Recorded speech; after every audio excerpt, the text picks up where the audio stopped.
Well, looking at other things coming up, recently the Minister of Finance, Planning and Economic Development, Matia Kasaija, tabled a supplementary budget request to support the government response to the effects of COVID-19. While the Parliament approved the request on the 7th of April 2020, an amount within this budget was approved to be given to the members of Parliament, and they would receive about 20 million. Now, the Civil Society Advocacy Group thinks this was not a move and a good move. And joining us today on Skype today is Julius Mukunda, the Executive Director of the Civil Society Advocacy Group. Thank you for joining us on NTV at 1. Thank you. Good afternoon. Good afternoon. Well, when I look at the document that you sent, you're raising concerns against this supplementary budget. Why is it that the CS BAG is opposed to this money being allocated to the members of Parliament? One is, just straight to the point, is we have 3 reasons why. Number one, it is wrong.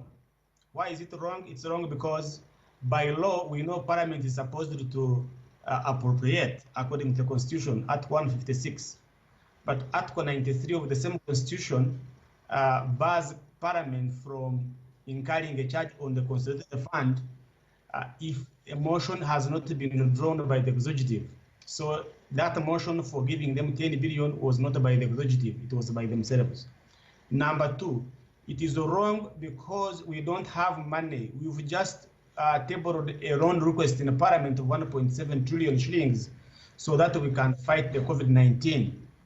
Secondly, is that the president is asking the Friends of Uganda to contribute money to fight COVID-19. So why would a member of Parliament decide to steal money from the consolidated fund for their own benefit?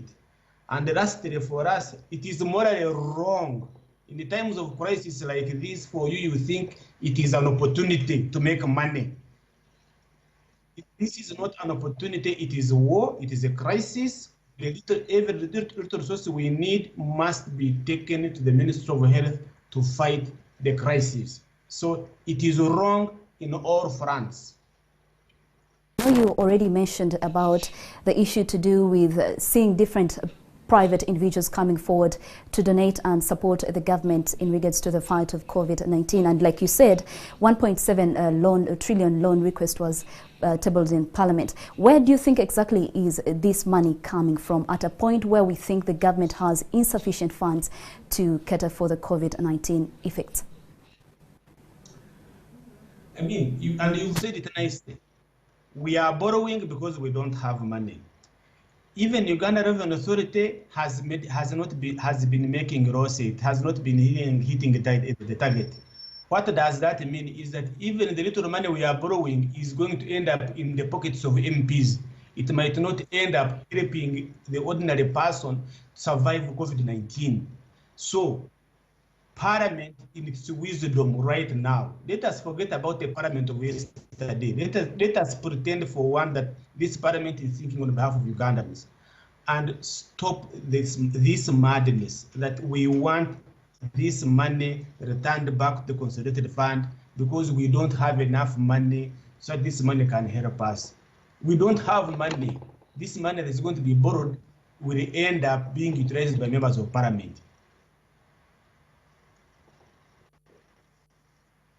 Money should be allocated. Yes. Mr. Julius, once again, I repeat my question. Where do you think, where would you rather we invest this money, the 10 billion? This money, let me tell you, 2 statistics. Number 1, we have only 48,000 beds in this country instead of 168. So we would have taken this money to buy for us more hospital beds. Number 2, 39 districts in this country don't have hospitals. God forbid, if this health crisis increases, how will they manage? Number 3, the government has only 181 ambulances.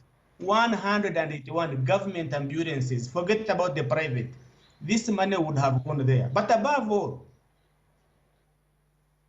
a combination of Uganda blood transfusion, Uganda various research institute, and national medical stores in the next financial year, 2020-2021, they have a deficit of 10.6 billion. So this money would have gone there. Let us also not forget that Makerere University requires only 3 billion to produce a testing kit for COVID-19 that will reduce the cost of testing to 4,000 Ugandan shillings. Surely we have where this money can go in this time of crisis. And MPs can have a heart for once in this crisis to let us spend money where it is supposed to be instead of this money going into their pockets. All right, thank you so much, Mr. Julius Mukunda, for joining us on NTV at 1 and giving us your thoughts on the recent 10 billion that is to be allocated to members of parliament. And now NTV at 1 will take a short break, but do not go away.